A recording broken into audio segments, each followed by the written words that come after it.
Buenas noches, bienvenidos a Viaje al Centro de la Noticia.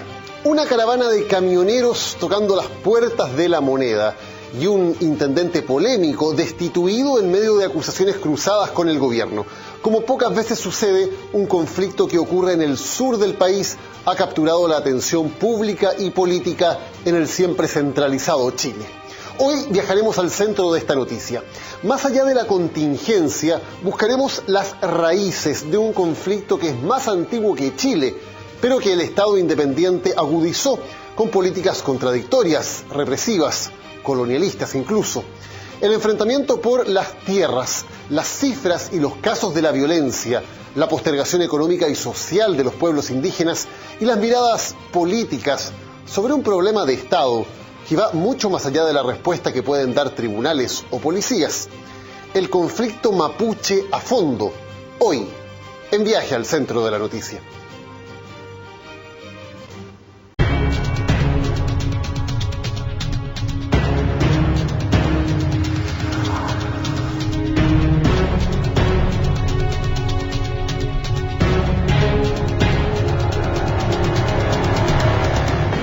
Hace semanas los transportistas de carga anunciaron una marcha desde el sur del país. Su objetivo, llegar hasta el frontis del Palacio de la Moneda para mostrar ahí parte de los camiones quemados en atentados en la región de la Araucanía. La caravana se fijó el objetivo de llegar este jueves 27 de agosto. El objetivo, visibilizar la situación de la cual son víctimas en la zona. Como la señora presidenta nos ha ido a la Araucanía, nosotros queremos traer nuestros camiones para decirle, señora presidenta, mire, aquí están los camiones que nos han quemado, una parte, no podemos traer los 132. La manifestación de la Confederación de Transportistas de Carga no estuvo exenta de la polémica.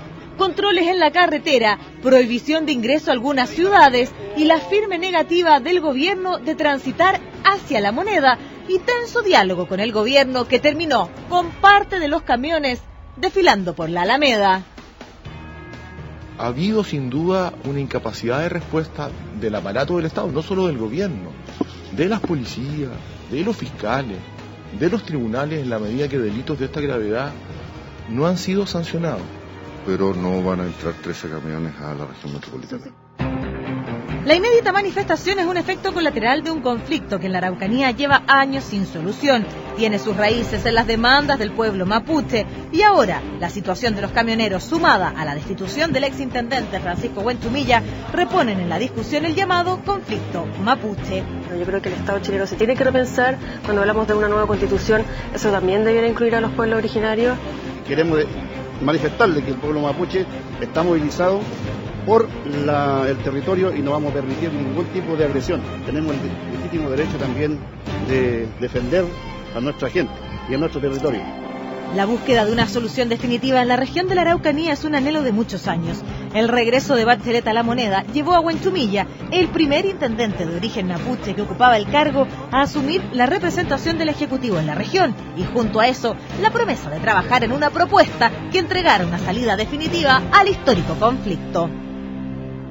En mi condición de intendente y de llamarme Huenchumilla Jaramillo, abarcador de ambos mundos, vengo en pedir perdón al pueblo mapuche por el despojo que el Estado de Chile le hizo de sus tierras. Con un estilo directo y no ajeno a la polémica, el destituido intendente logró en voz de muchos reinstalar los temas de la zona en la discusión pública. Siempre valoramos que el señor Huenchumilla, al asumir, diera un diagnóstico acertado de lo que se está viviendo en la región. Dijo que este era un conflicto político, que así es. Yo creo que tuvo un muy buen inicio Francisco Huenchumilla, con muchos aciertos en el principio, pero que se fue diluyendo efectivamente porque no hubo una capacidad de construir una estrategia colectiva. Más de un año y medio trabajando en una propuesta que llegó a La Moneda el martes, mismo día en que fue destituido Huenchumilla, un documento de 48 páginas que incomodó al ministro del Interior y que, entre otras cosas, planteaba el establecimiento de un Estado plurinacional. La política sin llorar y yo me voy tranquilamente. Vuelvo a insistir que yo esta pega no la busqué. Así que yo nunca he querido aferrarme a ninguna pega. Punto aparte, pero yo soy un actor político y no voy a quedar callado frente al ministro del Interior. A mí no me da miedo que el señor Burgo diga lo que quiera. Variadas reacciones ante la destitución de un intendente que se hizo conocido por su particular estilo confrontacional. Yo lo consideraba una buena gestión, pero lo que yo sí veo francamente que al intendente lo dejaron muy solo. Consideramos que la decisión tomada por el gobierno central da una clara señal de que aquí va a haber un cambio de rumbo, pero ese cambio de rumbo no se está viendo en la voluntad política de juntarse con nosotros. Camiones quemados intentando llegar al Palacio de la Moneda. Un polémico intendente removido esta semana deja ver una vez más la compleja situación que se vive en la región de la Araucanía.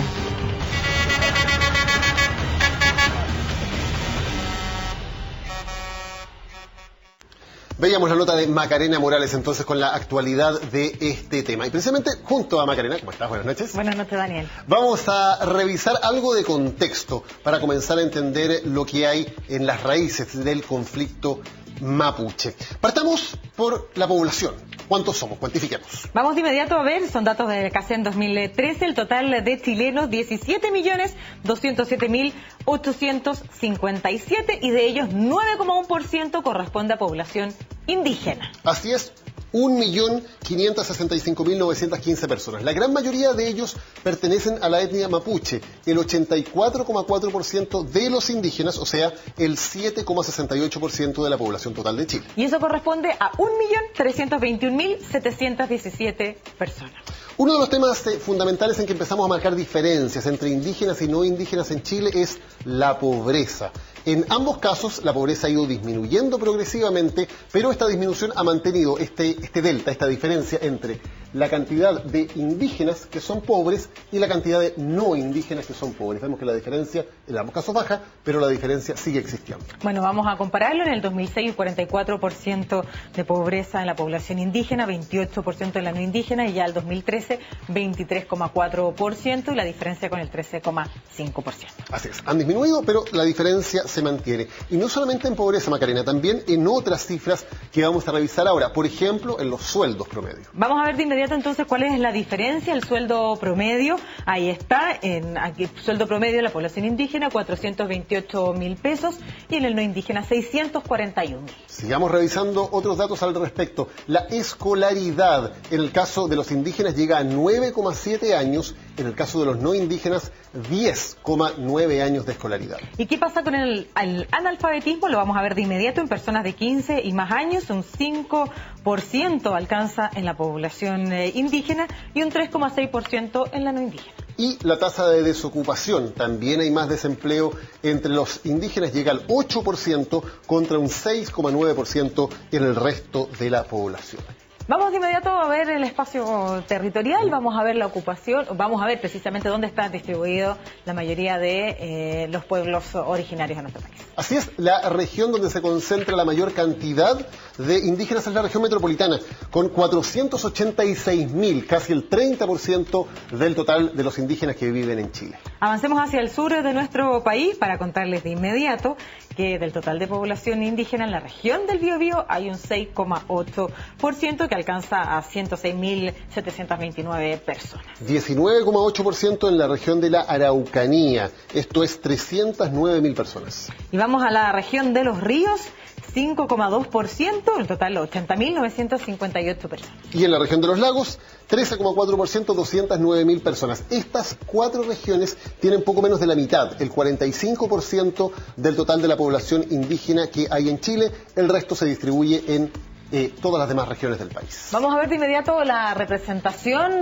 precisamente en los cargos de elección popular, específicamente en los municipios, en las alcaldías. Vamos a ver cuántos alcaldes de origen mapuche o de origen indígena hay en nuestro país, del total de 345 municipalidades. Solamente 9 alcaldes mapuches. Aquí también, como en otros temas, lo veíamos en los sueldos, lo veíamos en la pobreza, en la escolaridad, en el alfabetismo, también en la representación política. Vemos que hay una situación desmedrada para los mapuches con solamente un total de 9 alcaldes en todo el país. De ellos ubicados principalmente en comunas del sur de nuestro país, aquellos alcaldes que son precisamente mapuches: Cholchol, Curarrehue, Galvarino, Puerto Saavedra, Renay, Cotirú, Alto Biobío, Payaco y Coyhaique. Así es, solamente 9 en total. Esa es una mirada más o menos general, Macarena, a lo que pasa en términos de población, en términos sociales, en términos políticos. Vamos ahora a cuantificar algunos de los temas que tienen que ver con los hechos de violencia relativos a lo que se ha llamado el conflicto mapuche o el conflicto mapuche con el Estado chileno. Vemos algunos datos. Estos son datos del barómetro de conflictos con connotación indígena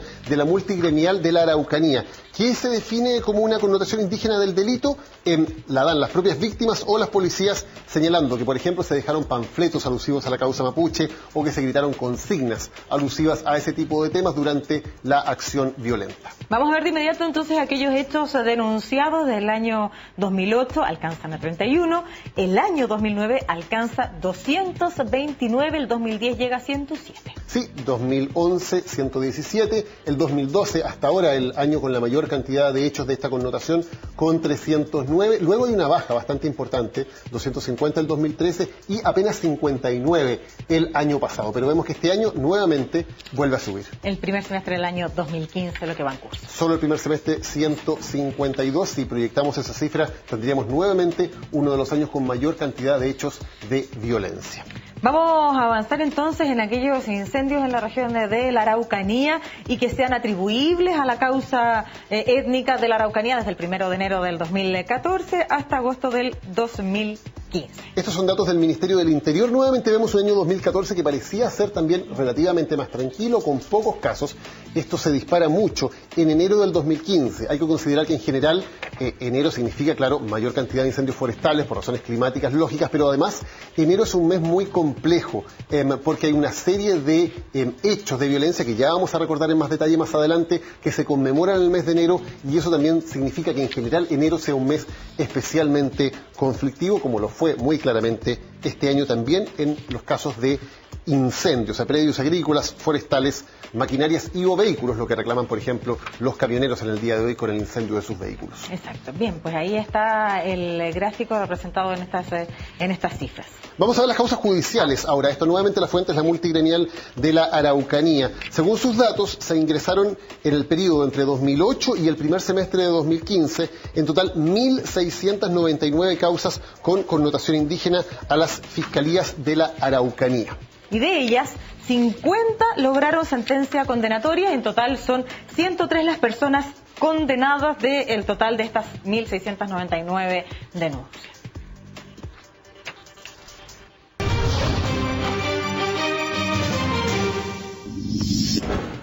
Y precisamente hablando de hechos judiciales, vamos a revisar algunos de los casos más emblemáticos que han ocurrido durante los últimos años de conflicto. Partiendo por la muerte de Matías Catrileo. Revisamos algunas imágenes recordando la historia de Matías Catrileo, un joven que creció en Santiago. El año 2005 llega a Temuco a estudiar agronomía en la Universidad de la Frontera. El 3 de enero del año 2008, este estudiante de agronomía de 23 años participaba en la ocupación del exfundo Santa Margarita de Jorge Luxinger.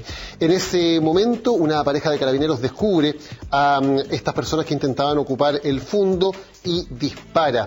Matías Catrileo es asesinado entonces y muere a causa del balazo que le disparó el cabo Walter Ramírez. Este cabo segundo de carabineros es condenado en el año 2010 por la justicia militar, que tomó este caso a 3 años y 1 día de presidio, pero bajo la modalidad de libertad vigilada, como responsable del delito violencia innecesaria con resultado de muerte. Un caso que es investigado entonces por la Fiscalía Militar. En su momento se pidió un ministro en visita, pero la Corte Suprema denegó esta petición. Por lo cual el caso termina entonces con esta condena, pero sin pena de cárcel para el autor de la muerte de Matías Catrileo. En resumen entonces, este caso lo recordamos aquí, muerto el 3 de enero del año 2008, el responsable, cabo de carabineros, condenado a 3 años de libertad vigilada, y además hay una indemnización de 130 millones de pesos que el Estado de Chile debe pagar a su familia.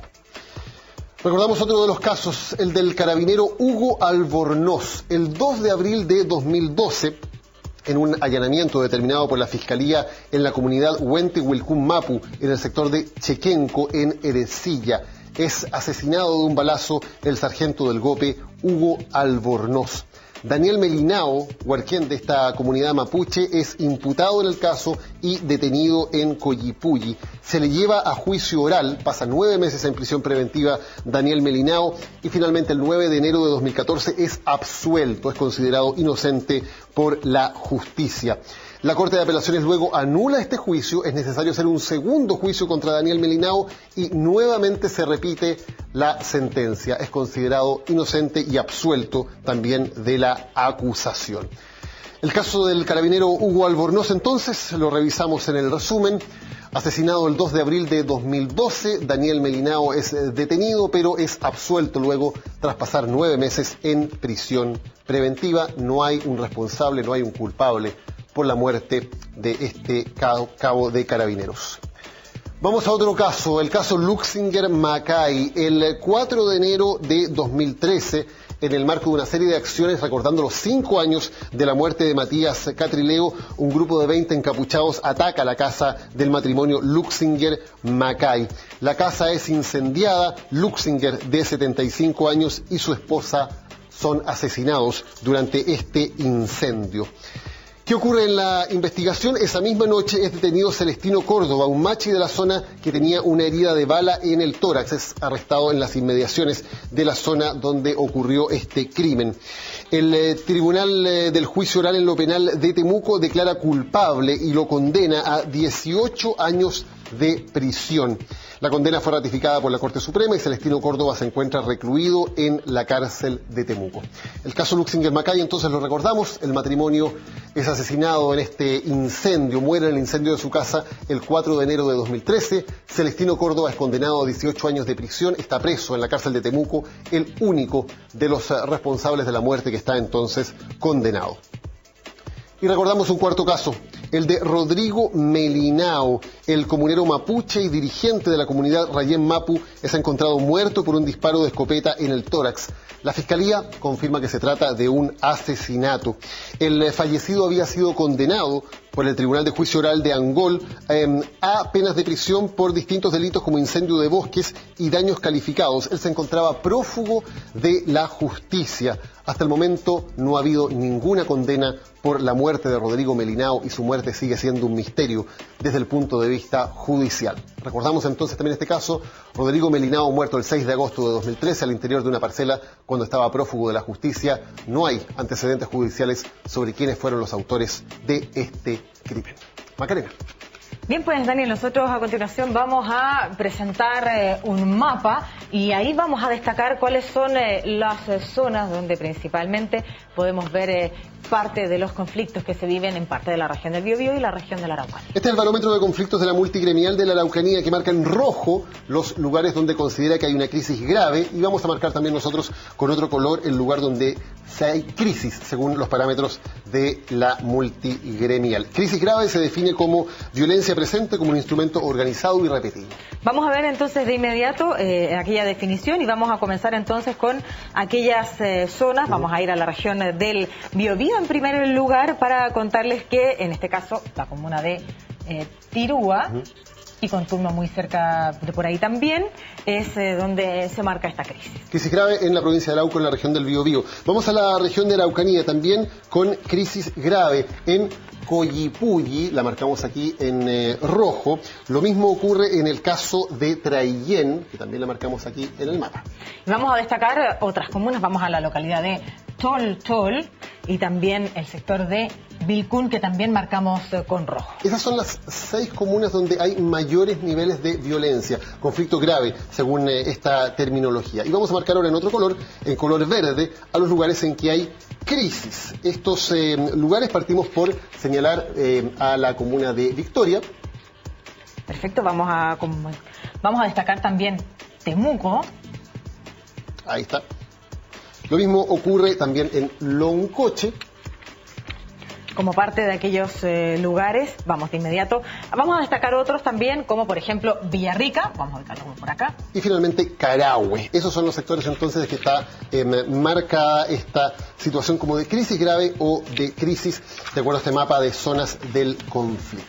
Y de esto pasamos a otro de los temas candentes en este asunto, Macarena, que es la entrega de tierras, los mecanismos y las formas en las cuales la CONADI, de acuerdo a la ley indígena, compra tierras y las entrega a comunidades del sector. Hay dos alternativas para realizar esta entrega y compra de tierras: el artículo 20 en la letra A, de parte de la ley indígena, y también el artículo 20 en la letra B. Pero vamos a destacarlos de inmediato y vamos a ver entonces cuántas son las hectáreas que han sido entregadas de acuerdo al artículo A. Alcanza los 43.000. ¿Sí? Vamos a marcar el total de hectáreas. Son en total 199.000 las hectáreas que se han entregado en estos 20 años. Y en el artículo A alcanza los 43.000, 156.000 y el total alcanza, como tú bien decías, los 199.000 hectáreas. Así es, y las familias beneficiadas son en total 17.350 en estos 20 años, de acuerdo al registro que lleva la CONADI. Cantidad de dinero, en total 347.000 millones de pesos se han invertido en compras de tierra para entregarlas a las comunidades. Exactamente, parte de la demanda. Muchas gracias, Macarena. Buenas noches, Daniel. Nosotros, después de esta pausa, vamos a seguir en viaje al centro de la noticia y concretamente les vamos a contar de una entrevista que vamos a tener para darle también un poco más de contexto histórico sobre lo que ha ocurrido en estos casos. Vamos a una pausa y ya volvemos en viaje al centro de la noticia. Bueno, queremos darle contexto histórico también al tema del que estamos hablando. Para eso, pocas voces más autorizadas en Chile que quien nos acompaña, José Bengoa, historiador, especialista, autor de múltiples libros sobre el tema del pueblo mapuche. Señor Bengoa, muchas gracias por acompañarnos hoy en Cerveza. Gracias a usted, gracias a ti, Daniel. El contexto histórico, evidentemente, es largo y muy amplio. ¿Dónde diría usted que se genera esta primera fractura entre el Estado de Chile ya y el pueblo mapuche? Mira, la historia es conocida, ¿no? Pero reiteradamente es desconocida. Es algo muy raro. Hay una cuestión muy psicoanalítica en nuestra sociedad respecto al tema mapuche. Es como una pelea con el ancestro, ¿no? Hay cosas muy complicadas. Y estos días que están pasando, ¿no es cierto? Bueno, uno vuelve como en una mirada así, de que se vuelve a cosas como tan antiguas, ¿no? Bueno, la historia, a la pregunta tuya, la historia mapuche es la historia de Chile. O sea, aquí vivían mucha gente, vivían desde aproximadamente el Valle de Aconcagua, desde Quillota, digamos, hasta Chiloé, según los cronistas, se hablaba lengua mapuche. Yo tengo la idea, con muchos otros historiadores, que el Valle del Mapocho era el Valle de los Mapuches. O sea, eso pareciera ser así, ¿ya?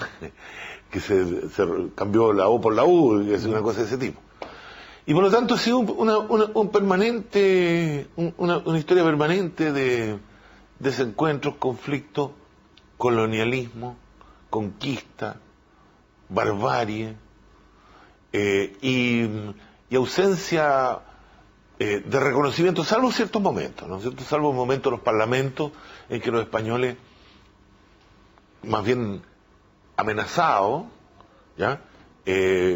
Perdiendo una guerra, fueron a parlamentar. ¿Y el Estado de Chile, después de su fundación, es también colonialista con el pueblo mapuche? Hay un pequeño periodo que también hubo parlamento, después de la independencia, en que estaba la posibilidad de que Chile fuera más federalista.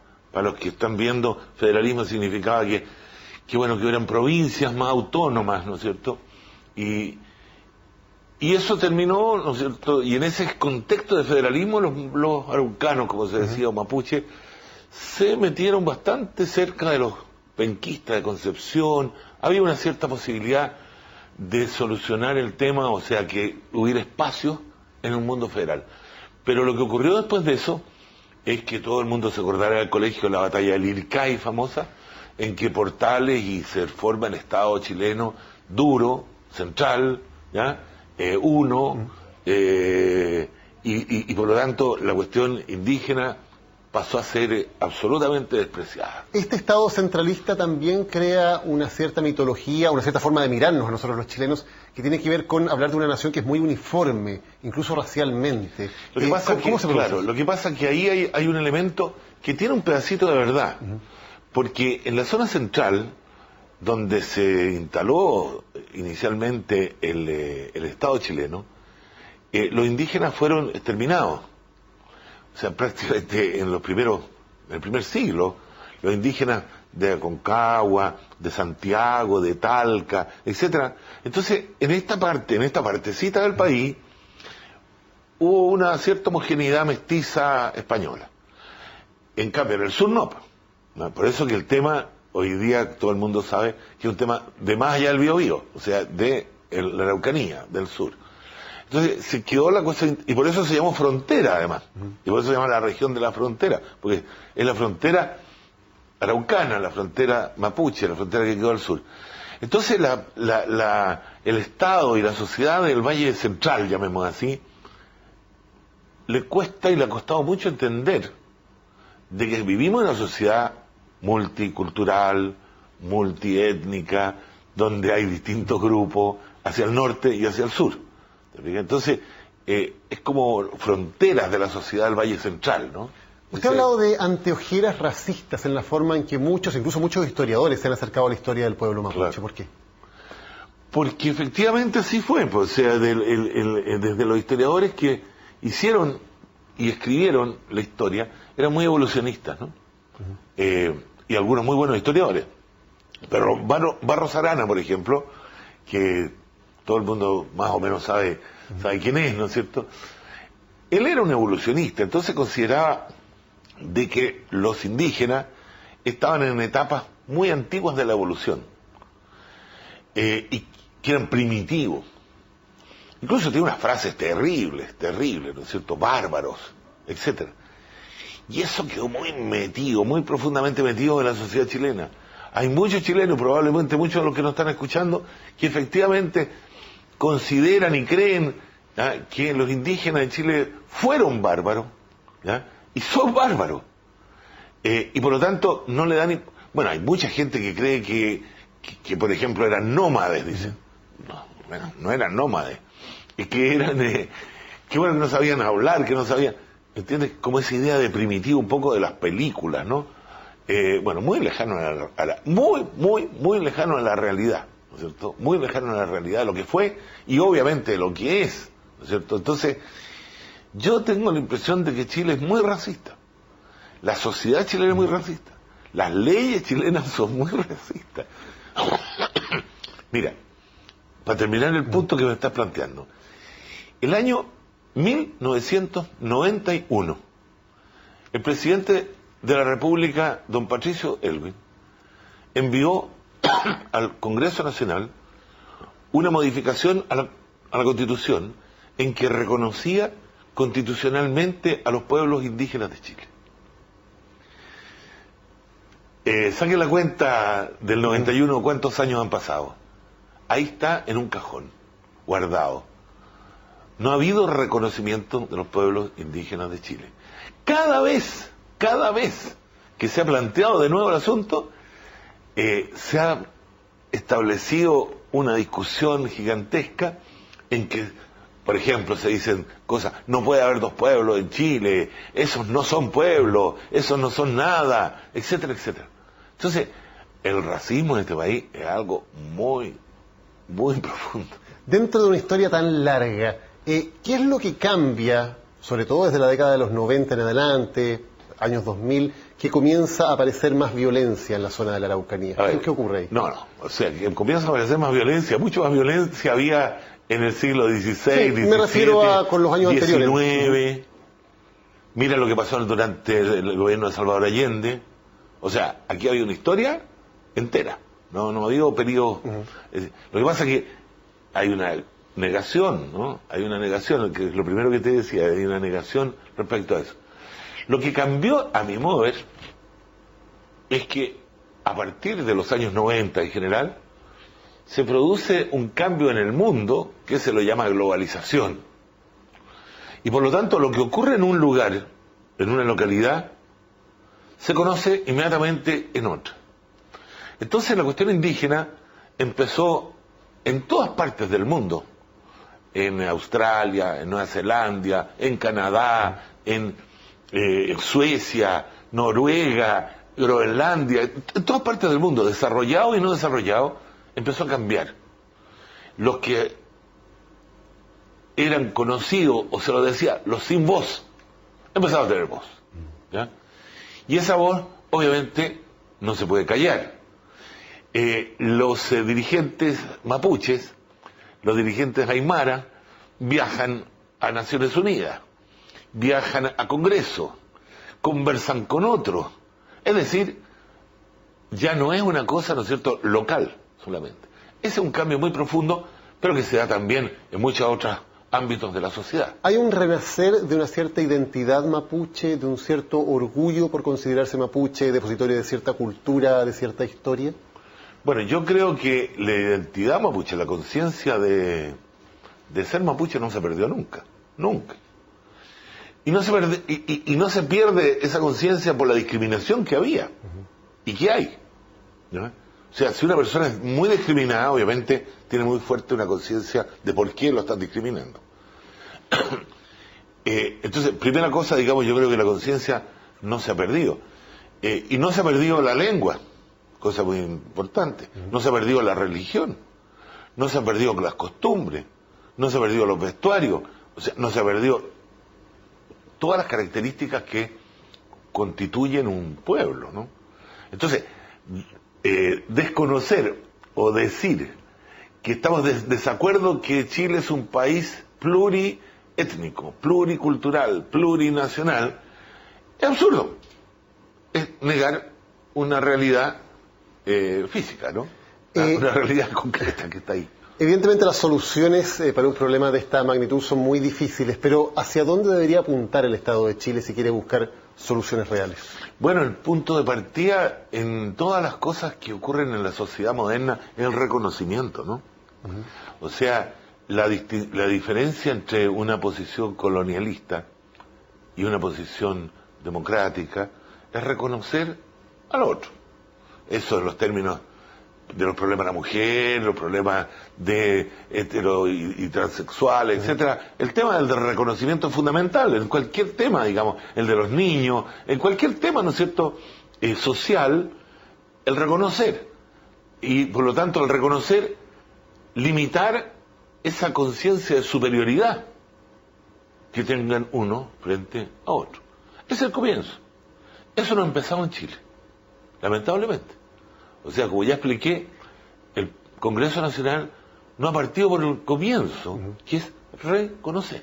¿Qué tan importantes son los temas de las tierras y, por ejemplo, de la presencia de las forestales? Por cierto, que es muy importante, y la pobreza también es importante, pero mira, la discusión que planteó Huenchumilla es interesante, ¿no? Es muy profunda, porque la discusión es si el problema central es la pobreza o el problema central es el reconocimiento y la discriminación. Él decía, o dice, pero decía como intendente, que el tema es político. Al decir que es político, quiere decir que está diciendo que lo primero es el reconocimiento, establecer estructuras políticas, y que esa es la consecuencia de ello es la pobreza, la consecuencia de ello son otro conjunto de tierra, de temas. Ahora, el tema de las tierras y el tema de los bosques pasa también por ahí. Si tú no reconoces al otro, pasas por encima de él, le quitas la tierra, ¿ya? O le pones un bosque gigantesco al lado que impide que haga agricultura, etcétera. Entonces, aquí es un tema más global, ¿no? La gente cree que se arregla con plata. No, estos temas no se arreglan solo con plata, por cierto que se arreglan con plata, pero no solo con plata, se arreglan con una actitud, con una voluntad, ¿no es cierto?, política de establecer una relación más democrática con otros, ¿no? José Bengoa, muchísimas gracias por habernos acompañado hoy en Viaje al Centro de la Noticia. Muy bien, muchas gracias a ti. Nos vamos a la pausa. A la vuelta estaremos con un debate, con posiciones contrapuestas con respecto a este asunto. Vamos a la pausa y ya volvemos. Ya estamos de vuelta en Viaje al Centro de la Noticia para conversar sobre nuestro tema de hoy, el conflicto mapuche a fondo. Presentamos a nuestros invitados, José Marimán, director del Centro de Estudios Mapuche Runtum, profesor de Ciencias Políticas. José, muchas gracias por acompañarnos. Gracias. Y Sebastián Donoso, abogado, ex asesor de Asuntos Indígenas del gobierno del presidente Piñera, consejero del Instituto Nacional de Derechos Humanos. Sebastián, muchas gracias también por estar con nosotros. Buenas tardes, Daniel. Primero el tema para ambos. ¿Hay racismo de parte del Estado y de la sociedad chilena hacia el pueblo mapuche? Bueno, la apreciación que tienen las organizaciones mapuche en general, muchos intelectuales mapuches también que han trabajado el tema, es que sí la hay, ¿no?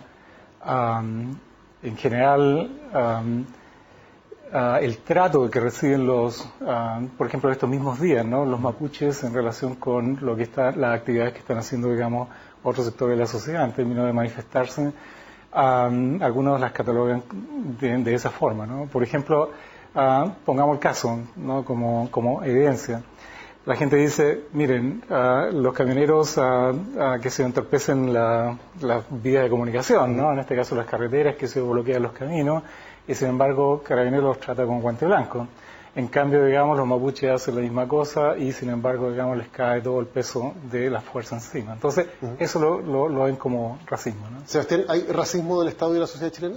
Yo lo veo de una forma distinta. Yo creo que más que racismo, lo que hay en la sociedad chilena es poco o nada de orgullo por lo que somos como país y por las raíces que tenemos. Y creo que los chilenos en general no se sienten orgullosos de que seamos un país donde los pueblos indígenas son importantes y donde son parte de nuestra historia, de nuestras raíces, de nuestra sangre. Y tal vez eso lo podemos también llamar racismo, pero sin duda no somos orgullosos de lo que tenemos. ¿Pero hay igualdad ante la ley, por ejemplo, en el trato que da el Estado al pueblo mapuche? Hay igualdad formal, sin duda. Incluso desde ciertos puntos de vista se argumenta que hoy día los pueblos indígenas tienen un trato mejor que el resto de los chilenos, por algunas normas que se han ido aprobando en relación con distintas materias. Pero creo que es un tema más formal que de fondo y hay alguna evidencia de que, por ejemplo, hay discriminación laboral, hay iguales capacidades, menores sueldos para indígenas. ¿Concuerda con eso? ¿Hay discriminación? No, digamos, no estaría de acuerdo. Bueno, tomando, digamos, las opiniones de líderes de organizaciones indígenas. Por ejemplo, miremos el caso, digamos, de muchos de los que hoy día llaman presos políticos, ¿no? En el ambiente mapuche. Hay personas que han estado hace 1 año o 2 años encarcelados, salen libres porque al final no se probó, digamos, una sentencia, sin embargo, están todo ese tiempo ahí, cuando en el caso contrario, no ocurre, ¿no? En otros procesos que afectan a otras personas. Se le aplica, por ejemplo, ley antiterrorista o en el pasado, digamos, a mapuches que han, no sé, participado, que se tirado una bomba, por ejemplo, ¿no? En consecuencia que en otros casos de la ciudad, ¿no? Esta misma de Santiago, ¿no? Muchos estudiantes lo hacen en sus marchas o no estudiantes, etcétera, y sin embargo nadie le aplica la ley de seguridad interior del Estado. Entonces, hay un tratamiento distinto, digamos, que los mapuches lo sienten, ¿no? ¿Coincide? A ver, yo creo que no se trata de transformar esto en una competencia, digamos, de quién lo ha pasado peor o mejor, digamos. Desde la otra vereda se dice, por ejemplo, que en el caso Luxinger, digamos, donde murieron el matrimonio Luxinger, solamente hay hasta el día de hoy una persona en prisión, siendo Vox Populi que hay muchos más implicados. Yo creo que la verdad es que la reflexión creo que debe ser otra, debe ser qué es lo que está pasando en nuestro país, no solo en la Araucanía, que nos hace tener la situación que tenemos y qué es lo que debiéramos hacer para tratar de corregirlo. Diagnósticos, posibles soluciones, por ejemplo, ¿qué propuestas concretas se pueden tomar hoy por parte del Estado chileno? Yo creo que todo lo que está pasando, la toma de la CONAI en Temuco, los camioneros, la misma renuncia del exintendente Huenchumilla, lo que nos están diciendo es que tenemos una deuda, y la deuda es que no hemos sido capaces de darnos como país un marco de convivencia entre Estado, los pueblos indígenas, el resto de la sociedad. Y ese marco de convivencia yo creo que tiene muchas aristas. Tiene que ver con la educación que nos estamos dando, no solo la educación que reciben los pueblos indígenas, sino que las que recibimos las que no somos indígenas. Y cómo nos enseñan a los no indígenas respecto al mundo indígena. Tiene que ver, creo yo, con la institucionalidad. ¿Cuál es la institucionalidad de diálogo que hay entre el Estado y los pueblos indígenas? Y tiene también que ver, creo yo, con un tema que es clave, que para mí está en el fondo del conflicto que existe en el sur, que es el diseño que tenemos de entrega de tierras, que creo que ahí está, a mi juicio, la principal causa de la situación que hay en la Araucanía. ¿Por dónde pasan las soluciones? Bueno, yo creo que es más complejo que eso, sobre todo a partir de los 90, de lo que vienen señalando algunos segmentos dentro del movimiento mapuche. Me refiero a lo siguiente. Yo creo que soluciones en términos parciales, ver a los mapuches como pobres y soluciones en términos de pobreza, darles algunas, no sé, en términos culturales, algunas posibilidades de que se desarrolle, digamos, su cultura metiéndola, digamos, en la educación, cosas así, son cosas paliativas, pero la gran demanda que ha surgido a partir de los 90 es la demanda, digamos, de autogobierno, la demanda de autodeterminación, la demanda de autonomía, ¿no? Se señala con eso. Y yo creo que ahí hay una gran discusión nacional que no se ha hecho, que tiene que ver con reparar algo que ocurrió en el siglo XIX, a fines del siglo XIX, que es la incorporación de los mapuches políticamente, después de haberlos derrotado militarmente, y en consecuencia haberlos expoliado todo un territorio. Entonces, digamos, hay un paquete muy grande que discutir por parte, digamos, de la élite política de este país y los mapuches, que pasa, digamos, por ver ese hecho y derivar de ese hecho, digamos, una cantidad de soluciones que yo no las puedo, digamos, enumerar ahora, serían enormes, ¿no? Pero que pasa, digamos, por algo de ese tipo. Pero concretamente, autonomía, por ejemplo, o declarar un Chile un Estado plurinacional. Mira, yo formé parte de la Comisión de Descentralización, ¿no? Y nosotros, digamos, sacamos como resolución la idea de proponer una Araucanía plurinacional con estatuto de autonomía. Y obviamente, digamos, eso involucrando una cantidad de cosas como, por ejemplo, una especie de core tipo parlamento en el cual hubiera una representación proporcional, sociológicamente proporcional al peso político que tiene, al peso, digamos, sociológico que tiene esa población ahí. Puede ser, digamos, una forma, ¿no? Pueden haber varias otras. De hecho, digamos, la Comisión dejó las puertas abiertas incluso para otro tipo de soluciones. Pero obviamente, digamos, son de orden político, no solo, digamos, que sea tierra, ¿no? Comprar un poco de tierra y darle, sino que hay que ver el proceso, digamos, como algo mucho más amplio, en donde territorio, digamos, está involucrado y en donde empoderar a esa gente, digamos, que alguna vez le fue quitado todo ese poder como sociedad, desarticulado como sociedad, le sea nuevamente devuelto, ¿no? Que además es algo muy parecido a lo que está ocurriendo en Rapa Nui, ¿no? Que se está levantando todo un movimiento e incluso está demandando la secesión, la autodeterminación, así digamos, en términos de secesión. ¿La autonomía puede ser una solución política? A ver, yo creo que especialmente cuando uno piensa en la Araucanía y en Rapa Nui, sin duda uno podría pensar en algún tipo de estatuto autonómico con alguna diferencia respecto de cómo se administran otras regiones que considere lo que está diciendo José, y yo no tengo un problema con eso y creo que puede ser parte de la discusión. Pero yo creo que parte de tener una buena solución a esto significa hacer un buen diagnóstico. Yo creo que el tema de la autonomía no es el problema central hoy día. Es un tema que sin duda hay que discutir, especialmente en ciertas regiones de Chile. Pero creo que hoy día la principal urgencia, lo que nos está haciendo, digamos, literalmente desangrarnos como país, es lo que está ocurriendo con el tema de las tierras en la Araucanía y en las regiones adyacentes. Y creo que eso claramente tiene más urgencia, digamos, y creo que ahí es donde tenemos que abocarnos primero. ¿Cómo? ¿Concretamente haciendo qué? Porque se han entregado tierras, ha habido políticas que han implementado distintos gobiernos y da la impresión de que no ha sido ninguna solución. Yo creo que el hecho de que ya tengamos más de 20 años de funcionamiento de la ley indígena y de los mecanismos de entrega de tierra, en particular de lo que le llaman la compra directa de predios o predios en conflicto, y que eso haya ocurrido bajo distintas administraciones, distintos colores políticos, y en todas ha pasado lo mismo, y creo que hay bastante consenso de que el mecanismo no funciona bien. Nos debe hacer pensar que requerimos con urgencia cambiar ese sistema de entrega de tierra. Yo creo que podamos probablemente tener un consenso con José en que el tema de tierras hay que abordarlo, y tiene raíces en el pasado, en la historia, con lo que pasó en el siglo XIX, pero yo creo que el sistema actual que tenemos no da para más. Y necesitamos un sistema nuevo, reformularlo completamente y hacerlo en conjunto con el pueblo indígena. El Estado tiene que liderar ese proceso de diálogo, pero tenemos que hacer un cambio profundo ahí, en el sistema de compra de tierras, que yo creo es la raíz principal del conflicto que hay hoy día en eso. ¿Qué solucionáis en este tema? Bueno, yo creo que hay una parte de ese conflicto, digamos, tiene que ver con tierra, ¿no? Por ejemplo, la toma de Conai tiene que ver con un conflicto que se desarrolla en algunas comunidades que han demandado hace ya 10 años atrás, por ejemplo, Renquilco, ¿no? que dirige este movimiento, a una solución a una demanda que ellos tienen de restitución de parte de gente que se la tomó, digamos, tomó tierras de ellos. Pero yo creo que el problema de tierra no es hoy día, digamos, la solución, por cuanto resuelve el problema de algunos mapuches en particular que tienen tierra, los campesinos. Hay un enfoque, digamos, de los mapuches como campesinos. Si nosotros, digamos, consideramos que hay más de 500.000 de mapuches, digamos, viviendo hoy día en la urbe, eso, digamos, no resuelve el problema, digamos, de ese 500.000. Entonces hay una discusión, por eso digo que es más amplia, que implica lo que muchas organizaciones están diciendo. Yo puedo nombrar Consejo de las Tierras, puedo nombrar la CAM, ¿no? Coordinadora de Comayeco, Gualmapuhuen, y entidades territoriales, etcétera. podría nombrar otras más, digamos, que vienen diciendo desde mediados de los 90 queremos discutir el paquete completo de territorio. Ahora, cuando yo digo esto, digo que pasa por una solución incluso mayores, como que a ver todo el problema, digamos, de la propiedad en esa región en particular y otras a lo mejor donde haya problemas similares y decir, mira, aquí tiene que operar una lógica distinta.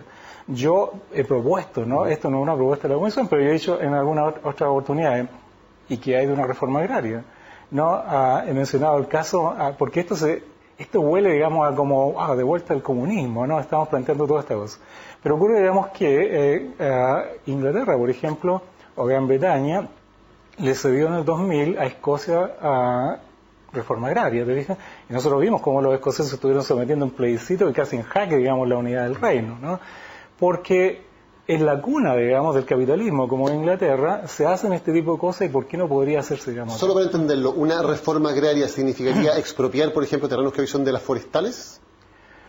Una reforma agraria supone, no sé, crear mecanismos, puede ser la expropiación, pueden ser otros, pero obviamente, digamos, va a afectar las grandes propiedades, los grandes dueños de propiedades de un territorio, digamos, que históricamente fue mapuche y que fue expoliado, y esto hay que acentuarlo, ¿no? Expoliado a un pueblo, digamos, que fue reducido, después de quitarle todo ese territorio, reducido, digamos, a unas cuantas hectáreas de tierra para que sobrevivieran. Cuestión que, a lo mejor, digamos, a fines del siglo XIX, principios del XX, podía ocurrir, cuando eran los mapuches 100.000, un poco más, según los censos de esa época.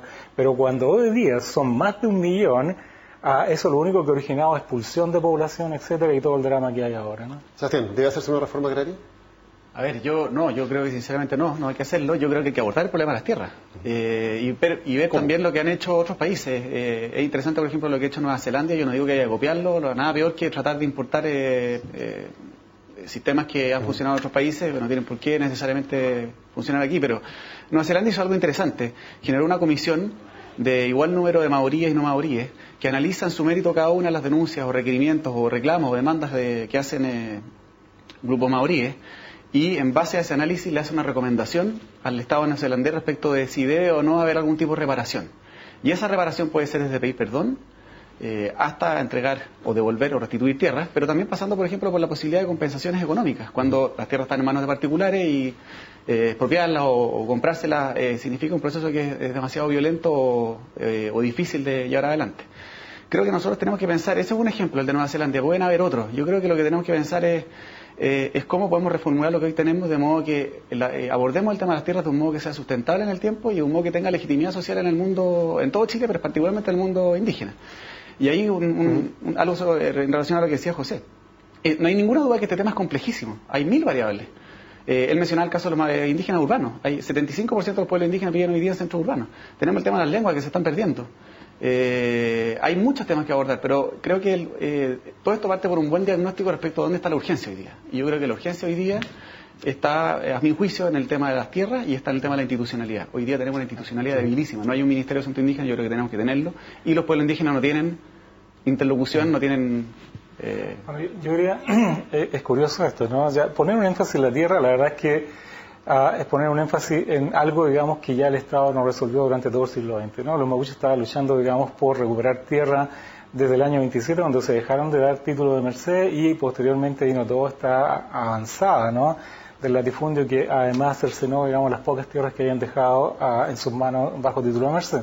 Esa lucha, de alguna manera, todavía tiene algunos, digamos, algunos rebrotes, ¿no?, en este periodo, pero como digo, a partir de los 90 del siglo pasado, ya empezó a ser cuestionada, ¿no?, por las organizaciones mapuche, que empezaron a decir, no, aquí ya nos olvidamos de empezar a demandar nada más reivindicación económica, queremos discutir el problema político de esto, ¿no?, y a partir de esto entonces discutir el problema completo. Por ejemplo, tú empleabas una expresión, ¿no?, las lenguas se están perdiendo. Por ejemplo, esto es una cosa que a mí me llama la atención, pero las lenguas no se están perdiendo como si fuera una cosa propia. El Estado chileno sometió, digamos, una población dominada a una lengua que no era la propia. Por ejemplo, los hijos de mapuche, digamos, no les son consultados cuando los padres los llevan a inscribirlos en colegios, ¿no? ¿En qué lengua quieren ustedes que eduquen a su hijo? La lengua se lo impone.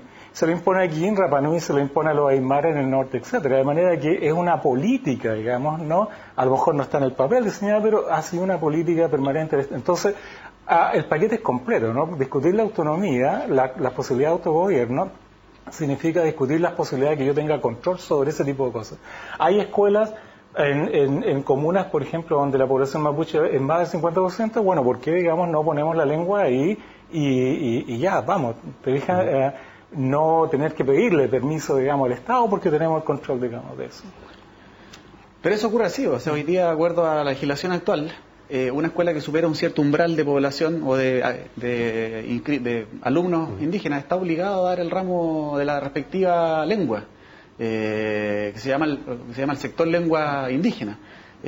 Lo que yo encuentro complicado es que no es obligación tomarlo, aunque suena un poco raro decir que sería obligación, pero tampoco existe la posibilidad de que la tomen los no indígenas. No, pero te interrumpo, eso es como ir, digamos, a una escuela y decir, bueno, voy a tener 2 horas de inglés.